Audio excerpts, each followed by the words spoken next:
Welcome to Indarap Srinivasarao YouTube channel. ఈరోజు మనం ఈ వీడియోలో ముఖ్యంగా కూరగాయల సాగులో మనకు లక్షలలో ఆదాయం ఏ విధంగా వస్తుంది, లక్షల్లో ఏ విధంగా నష్టపోతారు అనేది కొంత ఈ వీడియోలలో డిస్కస్ చేద్దాం. ముఖ్యంగా ఈ వీడియోలో నేను ఈ 3 ఎకరాల కూరగాయల సాగులో ఏ విధంగా నష్టపోవడం జరిగింది, ఏ విధంగా కొంత లాభం కూడా రావడం జరిగింది అనేది ఈ వీడియోలో మీకు నాకు సొంత ఎక్స్పీరియన్స్ కూడా చెప్పడం జరుగుతుంది.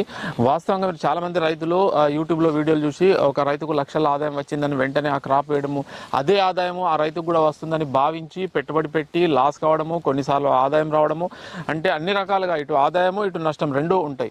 ఈ విధంగా మనకు ప్రస్తుతం జరుగుతుంది. కాబట్టి దీని గురించి కొంత మీకు ఎక్స్పీరియన్స్, అంటే ఎవరైతే రైతులు కొత్తగా వ్యవసాయం చేస్తున్నారో వాళ్ళకు ఉపయోగపడుతుంది.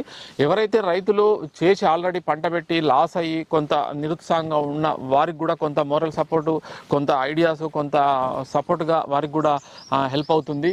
ఆ విధంగా కొత్తగా చేసేవారు కూడా నష్టపోకుండా, ఇంకా ముందు నష్టపోకుండా ఉండడానికి ఉపయోగపడుతుందనే ఉద్దేశంతో ఈ వీడియో చేయడం జరుగుతుంది. ముఖ్యంగా ఈ యొక్క నా ఫీల్డ్ యొక్క ఎక్స్పీరియన్స్ కొంత, ఇంకా వేరే ఇతర విషయాలు డిస్కస్ చేద్దాం ఈ వీడియోలో. ఎవరైతే కూరగాయలు సాగు చేస్తున్న రైతులు కంపల్సరీగా ఈ వీడియో స్టార్టింగ్ నుండి ఎండింగ్ వరకు చూసి ప్రతి ఒక్క పాయింట్ను, ప్రతి ఒక్క దాన్ని చాలా జాగ్రత్తగా విని మీరు కూడా అటువంటి ఇబ్బంది పడకుండా మీరు కొంత ముందు జాగ్రత్త పడేది ఉంటే మీకు ఆర్థికంగా నష్టపోయే అవకాశం చాలా తక్కువగా ఉంటుంది.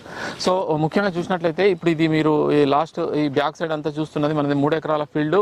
ఇప్పుడు మీరు బ్యాక్ సైడ్ మనకు స్టిక్స్, ఈ బొంగులు ఉన్నాయి కదా, వెదురు బొంగులు, ఈ నెట్ ఇదంతా ఉంది. ఇది 1 ఎకరం ఉంటుంది, మధ్యలో 1 ఎకరం ఉంటుంది. అందులో మనకు కీరదోస వేసిన ఆఫ్, గ్రాఫ్టింగ్ వంకాయ వేసిన ఆఫ్.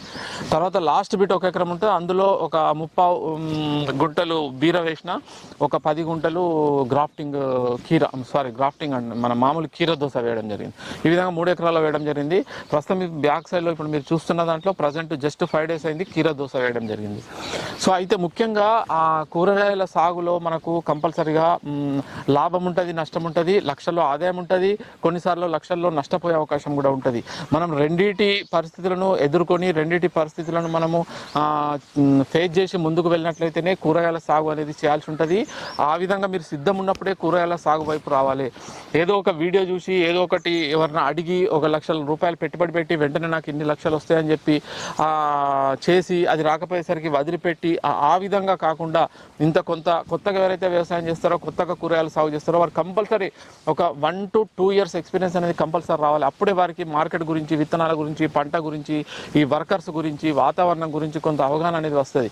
ఏ సీజన్లో పెడితే బాగుంటుంది, ఇవన్నీ అవగాహన అనేది అప్పుడే వచ్చే అవకాశం ఉంటుంది. కాబట్టి కంపల్సరీగా వీటన్నిటికీ సిద్ధమైనప్పుడే మనం కూరగాయల సాగు వైపు వెళ్ళాల్సి ఉంటుంది, వెళ్ళే అవకాశం ఉంటుంది. కాబట్టి కంపల్సరీగా మీరు ఇవన్నీ దృష్టిలో పెట్టుకొని కూరగాయల సాగు చేయాలి. సో బ్యాక్ సైడ్ ఇప్పుడు ఈ ఎకరం చూసుకున్నట్లయితే మనము ఫస్ట్ అక్టోబర్లో, అంతకుముందు నేను మిర్చి వేసినా పర్వాలేదు బాగానే ఉండే, తర్వాత మిర్చి చాలామంది రైతులు వేస్తున్నారు, కంపల్సరీగా రేట్లు డౌన్ అయ్యే అవకాశం ఉంటుందని దృష్టిలో పెట్టుకొని ఆ మిర్చి అనేది ఆపేసి కూరగాయల సాగు అయితే మనకు తొందరగా రిటర్న్స్ అనేవి వస్తాయని చెప్పేసి కూరగాయల సాగు వైపు వెళ్ళడం జరిగింది, సాగు వైపు. సో ఈ ఎకరంలో అక్టోబర్, అంటే లాస్ట్ దాదాపు 1 year అయింది. ఇప్పుడు నెక్స్ట్ అక్టోబర్ వస్తే, October 1st week 2nd week Dasara కొద్దిగా ఇందులో బీర వేయడం జరిగింది ఎకరంలో. ఆ ఎకరం బీరలో నాకు కంపల్సరీగా ఒక 2 నుండి 2.5 లక్షల ఆదాయం అనేది రావడం జరిగింది. మంచి సీజను, మంచి 30 నుండి 40 రూపాయల రేట్ ఉండే. నవంబర్లో, డిసెంబర్లో చలి వాతావరణం ఉన్నా కొంత మనం మెయింటెనెన్స్ బాగా చేసి కొంత దిగుబడి అనేది 10 నుండి 12 టన్నులు తీయడం జరిగింది. ఇది ఎకరం కంటే కొంత తక్కువగా ఉంటుంది. సో ఇందులో మనకు వచ్చిన ఆదాయంతో మరలా లాస్ట్ బిట్ ఇప్పుడు బీర ఉందని చెప్పిన కదా, 30 ఎకర బీర, 10 గుంటలు 25 సెంట్లు అందులో కీరదోస అని. అందులో మళ్ళీ ఫిబ్రవరిలో ఇది కాగానే అందులో ఫిబ్రవరిలో మళ్ళీ నేను బీర వేయడం జరిగింది.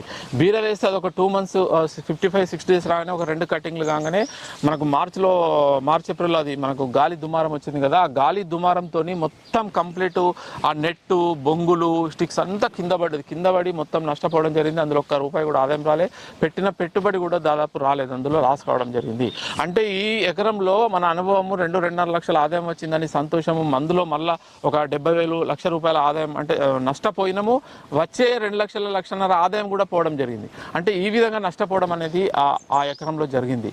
కాబట్టి మనకు ఎప్పుడైనా ఒకేసారి కంపల్సరీ సంవత్సరం పొడవునా పూర్తిగా ఆదాయం వస్తుంది, లేదు సంవత్సరం పొడవునా పూర్తిగా నష్టం వస్తుంది అని భావించడానికి వీలు లేదు. నష్టము లాభం 2 అనేటివి ఉండే అవకాశం ఉంటుంది.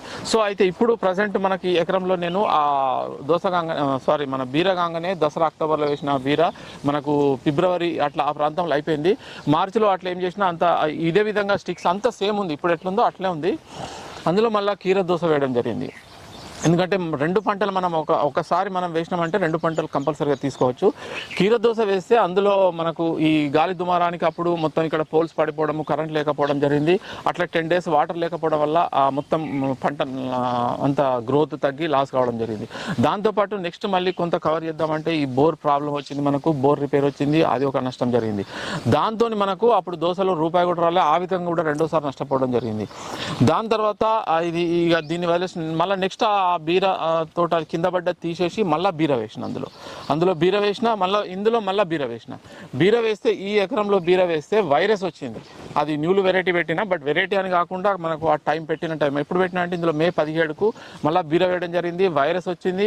అందులో ఏంటంటే మనకు ఆల్రెడీ ఈ సిస్టమ్ ఇదంతా ఉంది కాబట్టి మనకు ఏదో విత్తనాలు, కొంత కూలీలు, కొంత పెట్టుబడి అంతే వెళ్ళింది. వైరస్ వచ్చి పూర్తిగా కంప్లీట్ డ్యామేజ్ అయిపోయింది క్రాప్. ఇది క్లోజ్ అయిపోయింది. క్లోజ్ అయినాక ఇప్పుడు మళ్ళీ దీన్ని అంతా తీయాలి, దీన్ని మళ్ళీ కల్టివేషన్ చేయాలి, మల్చింగ్ అంటే కంపల్సరీగా ఒక 50,000 ఖర్చు వచ్చే అవకాశం ఉంటుంది.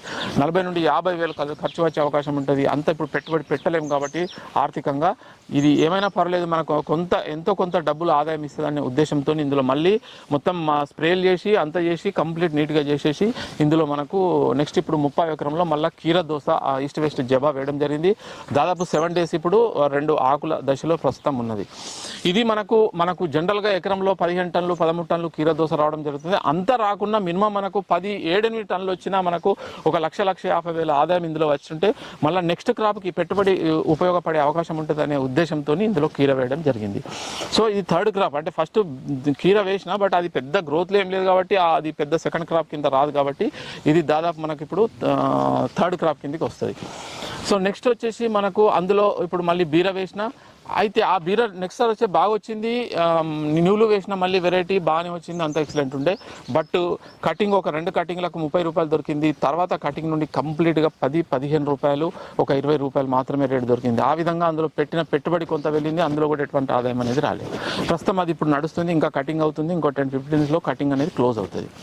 సో ఆ 30 ఎకరంలో ఆ బీర అది రెండోసారి. అయితే కీర ఒక 10 కుంటలు పెట్టినా అది బాగానే వస్తుంది, 2 క్వింటాలు డే బై డే అట్లా వస్తుంది, అది కొంత పర్వాలేదు. అంటే ఈ ముఖ్యంగా నేను చెప్పేది ఏంటంటే మనకు కంపల్సరీగా కూరగాయల సాగులో నష్ట లాభాలు అనేటివి 2 ఉంటాయి. రెండింటిని మనం సమానంగా తీసుకున్నప్పుడే ఇందులో ఒక 2 సంవత్సరాల అనుభవం వచ్చిన తర్వాత మనము కంప్లీట్గా మనకు 2 సంవత్సరాల తర్వాత ఒక ఫైనల్గా ఒక కంక్లూడ్ అంటే దానికి ఒక అభిప్రాయానికి వస్తాం మనం. ఓహో ఈ క్రాప్ ఇప్పుడు వేయాలి, ఈ క్రాప్ ఇప్పుడు వేయాలి, దీనికి ఈ విధంగా మార్కెట్ ఉంటుంది, ఈ విధంగా రేట్ ఉంటుంది, ఈ విధంగా పెట్టుబడి ఉంటుంది అని పూర్తి మీకు సొంత ఒక ఆలోచన నిర్ణయం అనేది రావడం జరుగుతుంది. అప్పటి నుంచి మీకు దాదాపు ఒక 3 సంవత్సరాల గంట వ్యవసాయం మీరు కంటిన్యూగా చేసినట్లయితే అందులో తప్పకుండా 2 సంవత్సరాలు సక్సెస్ఫుల్గా కూరగాయలు ఆదాయం రావడం జరుగుతుంది. కంపల్సరీగా ఏదో ఒక 6 నెలల సంవత్సరమో 1-2 క్రాపులు నష్టం అనేది రావడం జరుగుతుంది. అది కామన్, ఎందులో అయినా ఉంటుంది అది. అదేవిధంగా వ్యవసాయంలో కొంత ఇంకా ఎక్కువ ఉండే అవకాశము ఉంటుంది. సో ఈ విధంగా మీకు నష్ట లాభాలు అనేటివి వ్యవసాయంలో ఉంటాయి కాబట్టి ఇది మన యొక్క ఫీల్డ్, ఇందులో మీకు చెప్పేది. అయితే మధ్యలో ఒక ఎకరం బిట్ ఉంది కదా, అందులో ఒక 1/2 ఎకర్ కంటే తక్కువ 15 గుంటలు అంటే గ్రాఫ్టింగ్ వంకాయ వేసినా అది బాగానే ఉంది. ఎవరైనా గ్రాఫ్టింగ్ వంకాయ వేయాలనుకుంటే వేసుకోవచ్చు, అది పర్వాలేదు. అది మనకు 4 to 5 days ఒక 3-4 క్వింటాల్ అట్లా వస్తుంది కటింగ్. తర్వాత ఇంకో 10 గుంటలు అందులో కీర వేసినా అది కూడా బాగానే వస్తుంది, 1.5-2 క్వింటాల్ వస్తుంది ఆ మధ్య బిట్. అది మళ్ళీ ఇంకొక 10-15 గుంటలు ఉంది కదా మధ్య బిట్లో, అందులో బంతి మనకు ఇప్పుడు దసరా వస్తుంది కదా, దీపావళి, బంతి పూలు వేసిన కొంత మనకు లాస్ట్ ఇయర్ కూడా వేసినా బాగానే వచ్చింది. ఇప్పుడు కొంత ఆదాయం వస్తుందని చెప్పి బంతి పూలు కూడా వేయడం జరిగింది. అంటే ఈ విధంగా ప్రస్తుతం మనది ఇది జరుగుతుంది ఈ 3 ఎకరాల్లో వ్యవసాయం. కాబట్టి లక్షలలో ఆదాయం వస్తుంది కంపల్సరీగా, లక్షల్లో నష్టం కూడా వస్తుంది. రెండింటిని మీరు సమానంగా చూసుకొని మీరు వ్యవసాయం అనేది చేసుకోవాల్సి ఉంటుంది.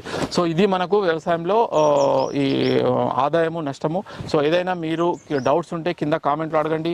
కొత్తగా మన ఛానల్ చూస్తే రెడ్ కలర్ సబ్స్క్రైబ్ బటన్ ఉంటే సబ్స్క్రైబ్ చేసుకోండి.